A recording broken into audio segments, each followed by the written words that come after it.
Hi, welcome back to my channel. I said last time that this video would be a process video, so here we are. This is actually a character from my comic Aristo Rising, which you can read for free on Tapas. You can also support me on Patreon. And over there, both tiers are getting updates for the comic before I release pages, and behind the scenes stuff and sketches and inks before anyone else sees, and I release the pages to Patreon first.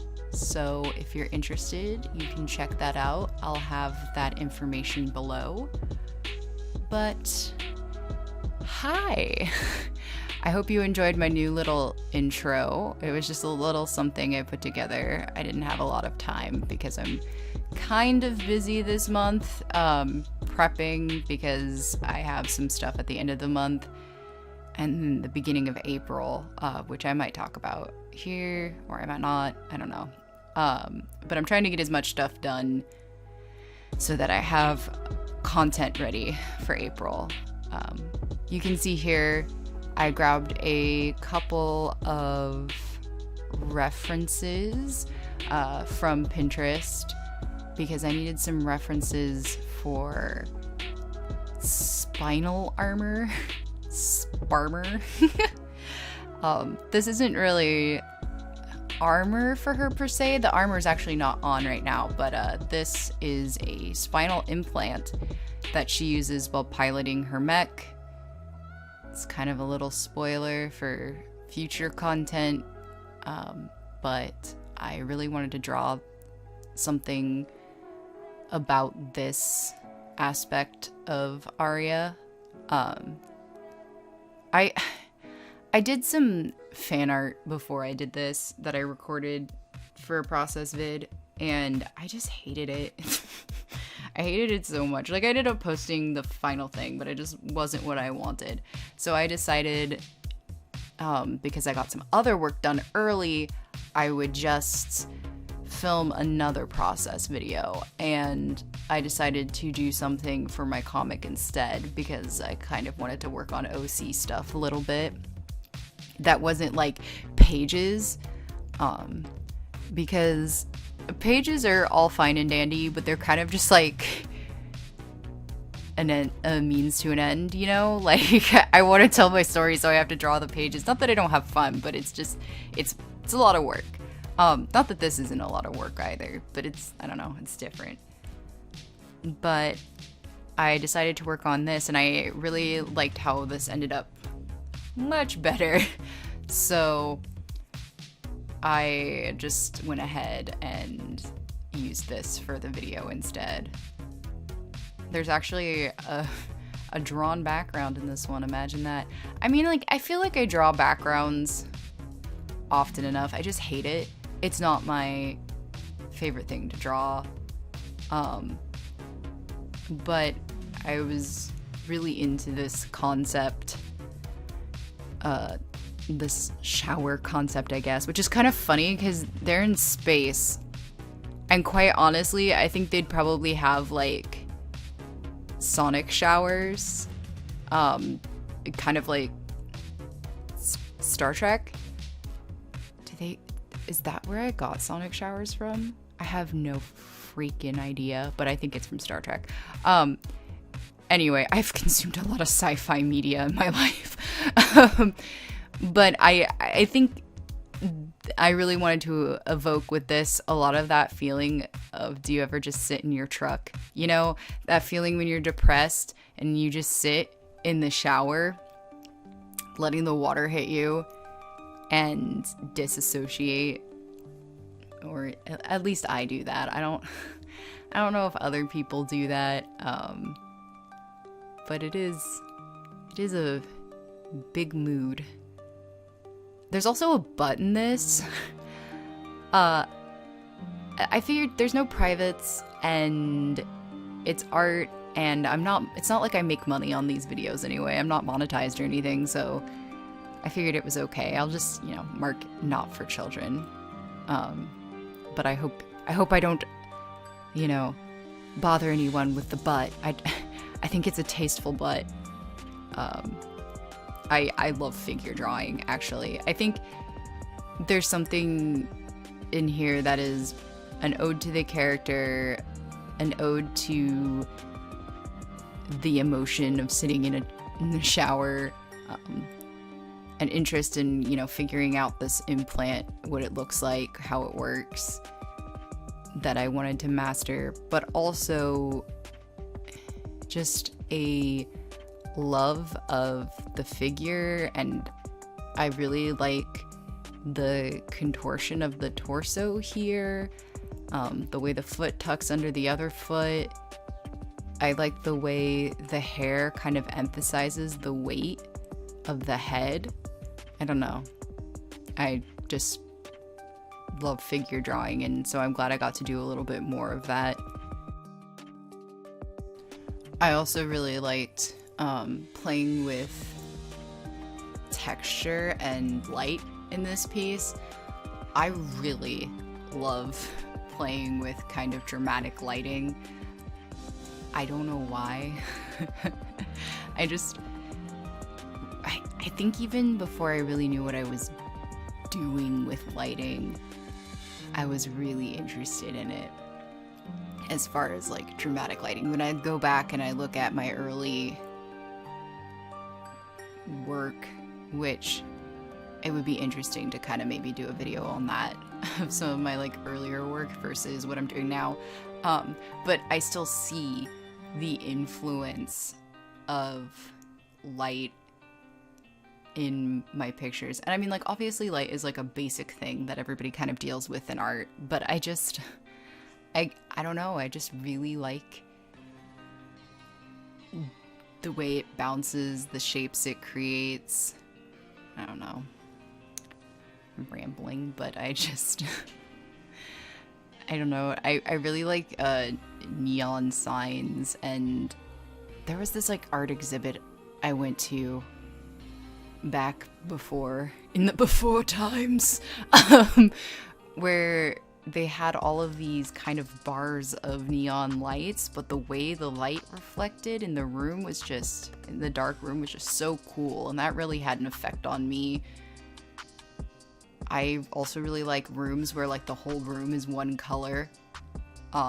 It can be a little bit intimidating. I remember there's like a section of the Seattle Library that has a red room, and I think they even have like a warning for like kids to not go in there because it's overwhelming. And me, who gets overstimulated at the drop of a hat, was like, I'm going in there. And yeah, it did overstimulate me, but I really just like it. Sometimes overstimulation in the name of art in small doses is acceptable. But I think that really has an effect on the kind of art that I make and what kind of things I focus on in my art. I really like figures, and I really like light. And I really also liked the texture in this because everything was wet. The floor was wet, her hair was wet, her skin is wet, the metal on her spinal implant is wet. And so I wanted to try and get as much of that conveyed as possible. So I got to play with, heavy contrast and shine, but I didn't want anything to get too bright. And then of course I got to play with different water effects. You can see me here adding in the water drops. And then of course when it hits the surface of your skin or your head or whatever, they're gonna bounce back up.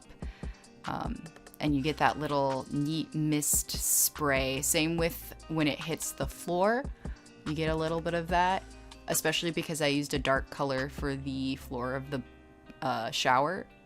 You can also see me laying down some liquid on the ground. The complicated part is water does not have a color. It has colors that it reflects, but it itself is clear. So me trying to figure out how to convey clearness, it's gonna pull whatever colors are beneath it, and whatever it's refracting the light from.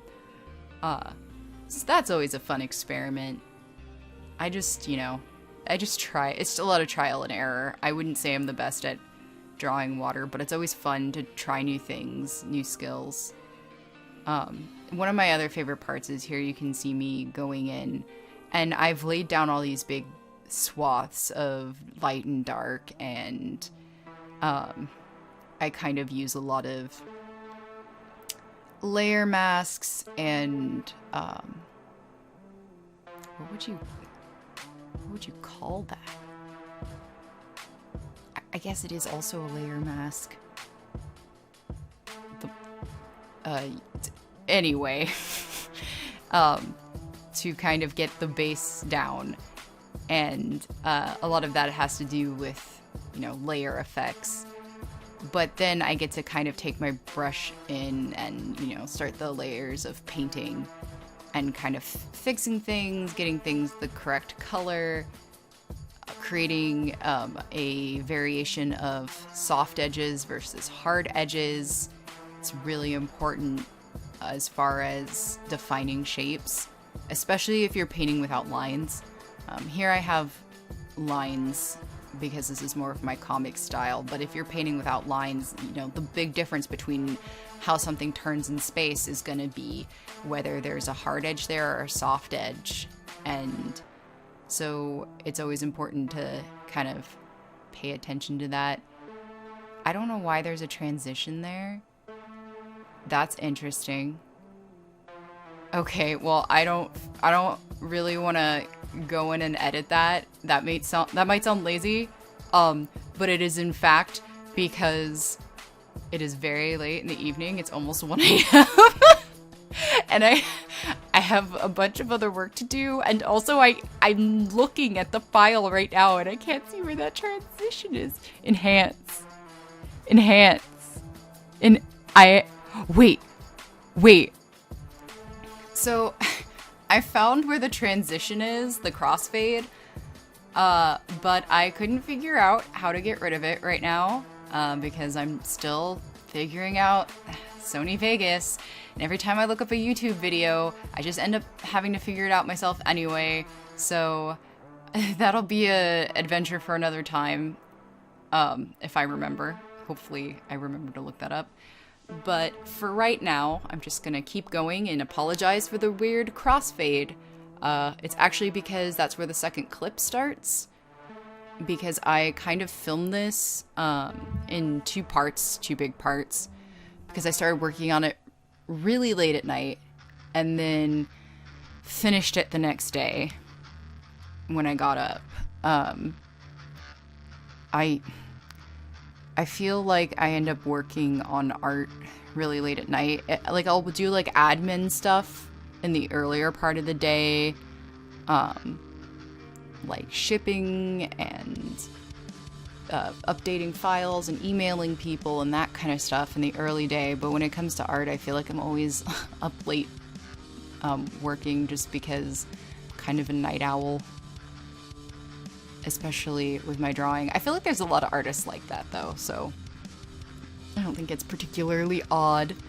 I hope you're enjoying the sick jams. I hope you can hear them. I'll try to mix it well. But they are created by my good friend Jake, who is an extremely talented musician and super cool guy. I actually... Sorry, my throat just made a weird noise.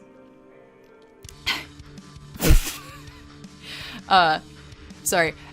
The ADHD, where was I? Oh, right, Jake. Okay, so I actually showed Jake the script that I have so far, which I think last time I checked was at like 60 pages. I actually worked on it for National Novel Writing Month, NaNoWriMo, last year. And I, shared it with him because he's my good friend and we like talk about our projects and stuff. And he came back a couple days later and was like, "So I made you music based on your comic." And I was like, what?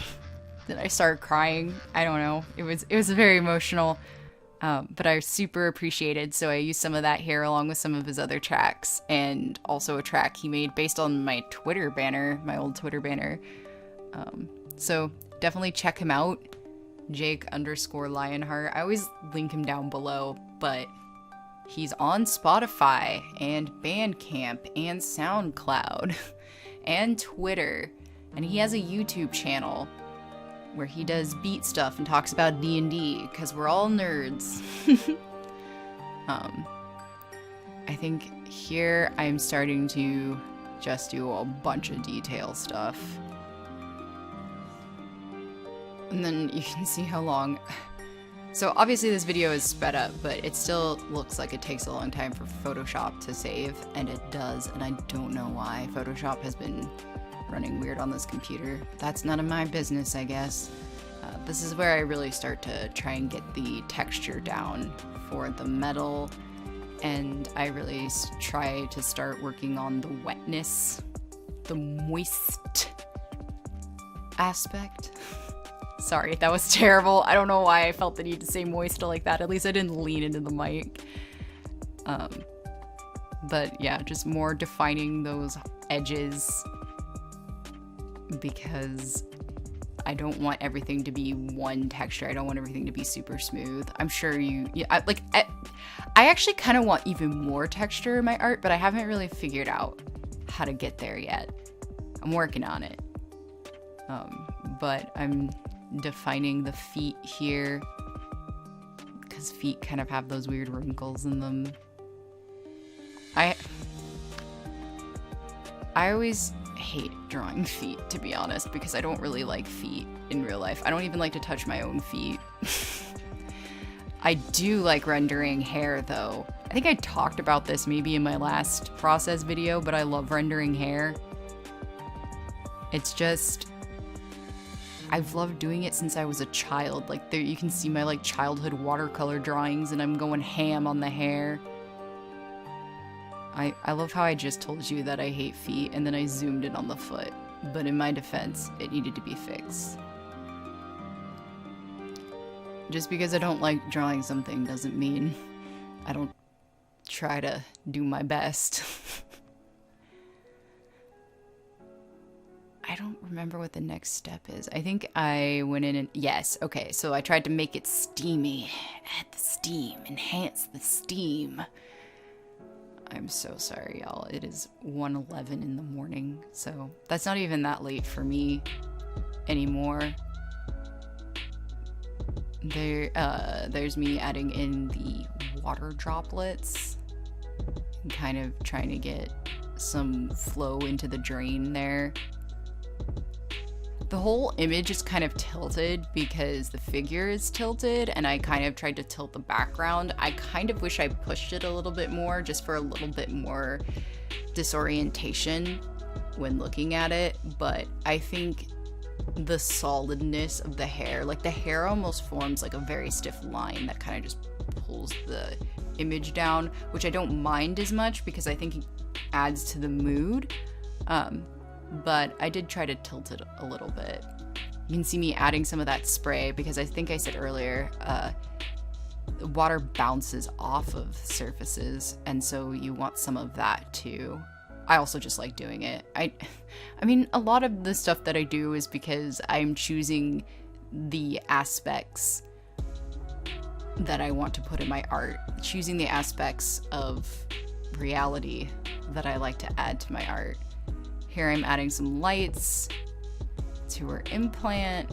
I also kind of shaded the image even more, made the lighting even more dramatic. Now, while this is finishing up, I just wanted to say thank you for watching. Thanks for hanging out. If you like this video and you want to see more content like this, more studio vlogs, and more art stuff in general from me, please take some time to like, comment, and subscribe. I would love to have you here. And thank you once again so much for watching. I hope you have a great day. Bye.